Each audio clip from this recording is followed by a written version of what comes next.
সঙ্গে হযরত ওসমান গনি রাদিয়াল্লাহু তাআলা আনহু হুজুর আমার সাথে রয়েছেন। আল্লাহ রাসূল বলতে লাগলেন, ও বাবা ওসমান, যাও যাও দেখো তো ওই মেয়ে মানুষটা বেঁচে আছে না মারা গেছে। হযরত ওসমান গনি রাদিয়াল্লাহু তাআলা আনহু হুজুর আমার কাছে গেলেন, মেয়ে মানুষটাকে একটু নাড়া দিলেন। নাড়া দেবার পরে মেয়ে মানুষটা একটু পিছন ফিরে পড়লেন। পড়ার সঙ্গে সঙ্গে দেখতে পাওয়া গেল তার বগলের নিচ থেকে একটা মূর্তি বেরিয়ে পড়েছে। মূর্তি। ওসমান গনি ফিরে আসলেন। ফিরে এসে আপনার আমার নবীকে বললেন, ইয়া রাসূলুল্লাহ, ইয়া হাবিবাল্লাহ, বৃদ্ধা মহিলাটা বেঁচে আছে, কিন্তু তার বগলের নিচে একটা মূর্তি রাখা আছে। মূর্তির জন্য আমি মেয়ে মানুষটাকে আর দেখি নাই। আপনার আমার নবী, আখিরি জামানার নবী, নবী মুহাম্মদুর রাসূলুল্লাহ সাল্লাল্লাহু তাআলা আলাইহি ওয়াসাল্লাম তখন বলেছিলেন, ও ওসমান, আমি তোমাকে মূর্তি দেখতে বলি নাই, আমি তোমাকে মূর্তি দেখতে বলি নাই, ওই মানুষটার ধর্ম দেখতে বলি নাই, ওই মানুষটার জাত দেখতে বলি নাই, আমি রাসূলুল্লাহ তোমাকে বলেছি মেয়ে মানুষটার হালাতটা কি সেটা দেখো। হযরত ওসমান গনি রাদিয়াল্লাহু তাআলা আনহু হুজুর আমার দৌড়ে চলে গেলেন, মেয়ে মানুষটাকে আবার তুলে বসালেন। তুলে বসার পরে মেয়ে মানুষটা চক্ষুটা মেলেছে, মেলার পর বলছে, তুমি কে? এইবার হযরত ওসমান গনি জবাব দিচ্ছেন, আমি হলাম হযরত ওসমান গনি। মেয়ে মানুষটার সঙ্গে সঙ্গে হযরত ওসমান গনির চেহারা মোবারক লক্ষ্য করে এক থাবা থুতু মুখ থেকে বের করে মুখে দিয়ে দিয়েছে। মুখে দেবার পর বলছে, তুমি ওসমান গনি? হ্যাঁ, আমি ওসমান গনি। তুমি তো মুহাম্মদের কুত্তা। কি বলেছে? তুমি তো মুহাম্মাদের কুত্তা, যাও ভাগো এখান থেকে। হযরত ওসমান গনি চোখ মুখে থুতুগুলো মুছতে মুছতে আমার রাসূলুল্লাহর সামনে এসেছে। আপনার আমার নবী, আপনার আমার রাসূল নবী মুহাম্মদুর রাসূলুল্লাহ সাল্লাল্লাহু তাআলা আলাইহি ওয়াসাল্লামের সামনে এসে হযরত ওসমান গনি যখন চেহারা থুতুটা মুছলেন, আমার হাবিবুল্লাহ নবী বলতে লাগলেন, ও বাবা ওসমান, তুমি বড় ধনী মানুষ, আল্লাহ তোমাকে বড় সম্পদ দিয়েছে, আল্লাহ তোমাকে বড় ধনী বানিয়েছে। বাবা, এত সম্পদ আল্লাহ তোমাকে দিয়েছে, মক্কাতুল মুকাররমার মধ্যে সবচেয়ে ধনী মানুষ হচ্ছে তুমি। এত বড় ধনী মানুষ হওয়ার পরে আমি নবী মুহাম্মদের সঙ্গী হবার কারণে আজকে রাস্তার একটা বৃদ্ধা মহিলা, তুমি ওসমান, তোমার মুখে থুতু দিয়েছে। বাবা, আমি আল্লাহ তাআলার দরবারে তোমার জন্য দোয়া করব। হযরত ওসমান গনি বলেছিলেন, ইয়া রাসূলুল্লাহ, ইয়া হাবিবাল্লাহ, ওই মহিলা মানুষ মুখে থুতু দিয়েছে, আমার কোনো কষ্ট নাই, আমার কোনো মনে বেদনা নাই, আমার কোনো দুঃখ নাই হুজুর, কিন্তু মেয়ে মানুষটা এত সুন্দর একটা কথা বলেছে, যে কথাটার কারণে আমি ওসমান গনি আমার অন্তরটা ভরে আছে। ওসমান কি বলেছে? কি কথা বলেছে হুজুর? মেয়ে মানুষটাকে যখন আমি তুলে বসিয়েছি তখন মেয়ে মানুষটা আমাকে বলছে, তুমি হলে মুহাম্মাদের কুত্তা। হুজুর, আপনি দোয়া করুন আল্লাহর কাছে, আমি যেন হাসরের ময়দানে, জান্নাতের ময়দানে আমি আপনার কুকুর হয়ে, আপনার সঙ্গী হয়ে যেন থাকতে পারি। বলুন না সুবহানাল্লাহ। এবার মেয়ে মানুষটা গালি দিয়েছে দুনিয়ার দিক থেকে, আর আমার ওসমান গনি রাদিয়াল্লাহু তাআলা আনহু কথাটা নিয়ে গেছেন কোন দিকে? বলেন না কেন, কোন দিকে? আখিরাতের দিকে নিয়ে গেছে। আল্লাহ রাসূল, আপনি আমাকে দোয়া করুন, আমি যেন আপনার সঙ্গী হয়ে, কুকুর হয়ে যেন আপনার সাথে, কুকুর বলতে কি কুকুর বানিয়ে দেওয়া না, কুকুরের মতন আপনার ছায়া সঙ্গী হয়ে যেন আমি জান্নাতে থাকতে পারি। হুজুর, এই দোয়াটা আপনি করুন। চিন্তা করতে পেরেছে সাহাবায়ে কেরামরা আপনার আমার নবী, আপনার আমার রাসূলকে কতটা মুহাব্বত করতেন, কতটা আজমাত নবীর প্রতি তাদের ছিল, যে এই মুহাব্বতটা তারা করতে পেরেছেন, ভালোবাসাটা দেখাতে পেরেছেন। আল্লাহ রাসূল সাল্লাল্লাহু আলাইহি ওয়াসাল্লাম বলছেন, যে মানুষের কাছে তিনটা স্বভাব থাকবে, ওই মানুষটা নিঃসন্দেহে ধ্বংসের মধ্যে। কয়টা স্বভাব? তিনটা স্বভাব। এক নাম্বার হচ্ছে, যে মানুষটা নিজ মনে যা চায় তাই করে। নিজ মনে যা চায় তাই করে। ভালো খেতে মন চাইছে, ভালো খাচ্ছে, ভালো পড়তে মন চাইছে, ভালো পড়ছে, কাউকে বকা দিতে মন চাইছে, বকা দিচ্ছে, যা মন চাই, মন যা চাচ্ছে সেটাই করছে। ওই মানুষটা নিঃসন্দেহে ধ্বংসের মধ্যে আছে। আর একদল মানুষ আছে, যে কথায় কথায় শুধু নিজের স্বার্থটা, তিরমিজির হাদিস, যে নিজের স্বার্থটা। আর একদল মানুষ আছে যে নিজের কথা, নিজের কাজ, নিজেকেই সবচেয়ে উত্তম মনে করে।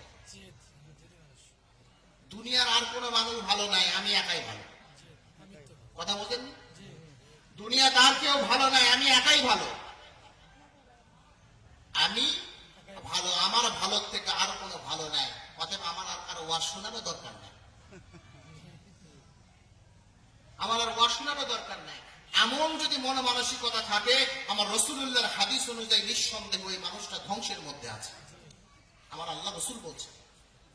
বাবাজিরা আমার, আমি শেষ কথা, ঘটনাগুলো শেষ করতে পারবো না, যেহেতু হুজুর আছেন, কিছুক্ষণের মধ্যে প্রধান মেহমান চলে আসবেন, প্রিন্সিপাল হুজুর একটু কথা বলুক, আমি আমার কথা শেষ করছি। বিষয়টা যেটা বলতে চাইছি সেটা হচ্ছে, আমাদের অন্তরটা এমন তৈরি করেন বাবা, যে অন্তরটার মধ্যে কোনো হিংসা থাকবে না, যে অন্তরটার মধ্যে কোনো তাকাব্বুরি থাকবে না, যে অন্তরটার মধ্যে কোনো ফখর থাকবে না, যে অন্তরটার মধ্যে অন্যের জন্য কোনো কুধারণা, ভালো খারাপ ধারণা, এগুলো কোনো কিছু থাকবে না। একেবারে ফ্রেশ একটা অন্তর নিয়ে আমার আল্লাহর দরবারে যেন হাজির হতে পারি, এই চেষ্টাটা করা যাবে ইনশাআল্লাহ। ইনশাআল্লাহ করা যাবে। এটা করতে গেলে মনে হয় খুব সহজে পারা যায় নাকি বাবা? হ্যাঁ, এটা করতে গেলে, এই করাটা শিখতে গেলে ঠান্ডা থেকে বসতে হয়, ট্রেনিং নিতে হবে। কেউ একা একা হতে পারেনি। খাজা বাহাউদ্দিন নকশবন্দ রহমাতুল্লাহ আলাইহি, হুজুর আমার এত বড় বাবরি চুল রেখে, সুন্দর জামা পরে, সুন্দর পোশাক পরে সৈয়দ আমির কুলাল রহমাতুল্লাহ আলাইহির দরবারে চলে গেলেন, গিয়ে বলছেন, হুজুর আমি বায়াত হতে চাই, আমি বায়াত হতে চাই। বায়াত হবে। সৈয়দ আমির কুলাল রহমাতুল্লাহ আলাইহির দরবারে গেলেন। সৈয়দ আমির কুলাল রহমাতুল্লাহ আলাইহি বললেন, ও বাবা খাজা বাহাউদ্দিন, শোনো শোনো শোনো বাহাউদ্দিন, তুমি যদি আমার কাছে বায়াত হতে যাও, বায়াত হতে গেলে কয়েকটা শর্ত দিচ্ছি বাবা। এক নাম্বার শর্ত হচ্ছে, মাথার সুন্দর চুলটা কাটতে হবে। শুধু কাটিং নয়, একেবারে নাড়া হতে হবে, মাথা কামিয়ে ফেলতে হবে। বাহাউদ্দিন নকশবন্দ বললেন, জি হুজুর আমি রাজি আছি, আমি রাজি আছি। এখন আবার দেখবেন কিছু কিছু মাদ্রাসায় আছে, বছর শেষে একবার বয়ান আসি বৃন্দাবনের মতন সব দানা করে দেয়, সাফান সাফা। তো কি সুন্দর, কোটে পালেন সুন্দর, কোথায় পেয়েছে, কোন হাদিসে পেয়েছেন? আমি তো হাদিসে পেয়েছি, ইমাম তাবরানী মুজামুল কাবিরে হাদিস এনেছে। শেষ যুগে, শেষ জামানাতে একদল মানুষ আসবে, যাদের, যারা কোরআন তেলাওয়াত করবে, তাদের কোরআন তেলাওয়াতটা কণ্ঠ হুলকুমের নিচে নামবে না, বুকে নামবে না। তাদের ঈমানটা হবে এমন যে ধনুক থেকে তীর নিক্ষেপ করলে ওই তীরটা যেমন ফিরে আসে না, তাদের ঈমানটা হবে এমন যে তাদের ঈমানটা বেরিয়ে যাবে, আবার পুনরায় ফিরে আসবে না। সাহাবীরা প্রশ্ন করেছিলেন, ইয়া রাসূলুল্লাহ, ওই মানুষদেরকে চিনার আলামতটা কি? রাসূলুল্লাহ বলেছেন, তারা মাথা কামানো থাকবে। মাথা কামানো হযরতে আলী রাদিয়াল্লাহু তাআলা আনহুর সুন্নাহ। কার সুন্নাত বাবা? সাহাবী হযরতে আলী কারামাল্লাহু ওয়াজহুর সুন্নাহ। কিন্তু এইটা সব সময় সুন্নাত। একটা মানুষ মাথা কামালো, মাথা কামানোর পর ওই মানুষটা যদি হাই ওঠে, আমরা হাই তুলি না বাবা, হাই তোলার সময় চেহারার দিকে তাকান তো কেমন লাগে দেখতে। আল্লাহ পাক সৌন্দর্য পছন্দ করেন না অসৌন্দর্য? সৌন্দর্য পছন্দ করেন। যেটা করলে সুন্দর দেখাবে তেমন করবেন। মাথা কামানোর দরকার পড়লে যার দরকার সে করবেন। গড় সবগুলো মাথা কামিয়ে দিয়েছেন কেন? হ্যাঁ, হজের সময় রাসূলুল্লাহ কামিয়েছেন, কামানোটাই সুন্নাহ।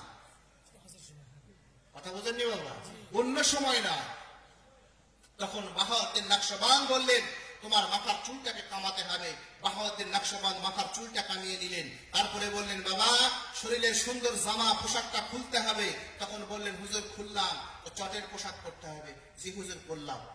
তারপরে সৈয়দ আমির কুলাল রহমাতুল্লাহ আলাইহি বললেন, এই যে আমার এখান থেকে শুরু করবে, আর ওই যে বাজার, আমার খানগা থেকে বাজার, দিনের মধ্যে 3 বার ঝাড়ু দেবে।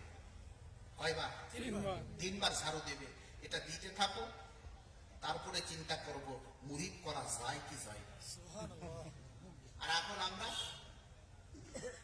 দেখেন দেখেন, যত পীর সাহেব হুজুর আসবে, আসার আগে বলবে, কে কে বায়াত হবে রুমাল ধরে। এটা সবার জন্য?